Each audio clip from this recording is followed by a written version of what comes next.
Welcome to the Banker Lamp. Please enjoy the video. You open the game and go straight to settings to change brightness. Don't wait. From the video or graphics panel, locate brightness or gamma. This control shifts midtones and black level so it affects clarity and mood. Slide it slowly while watching a naturally dark area in Chapter 3. You want more detail without washing highlights. Once you see texture and shadow balance, stop. If the option is absent, next you'll try alternate display paths to reach the same goal. Now you refine settings so the scene reads properly. Increase or decrease gamma in 0.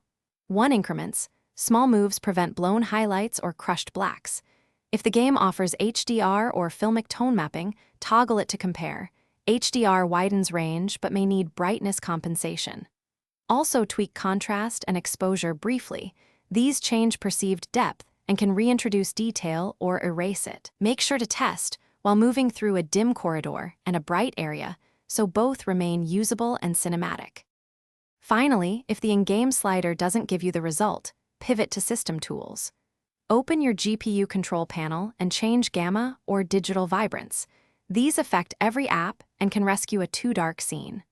Alternatively, enable Windows HDR or adjust your monitor's brightness, and then restart the game so settings load cleanly.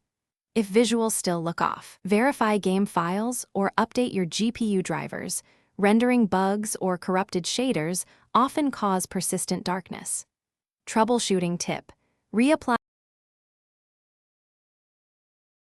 Thanks for watching. If this was helpful, leave a like and consider subscribing. See you next time.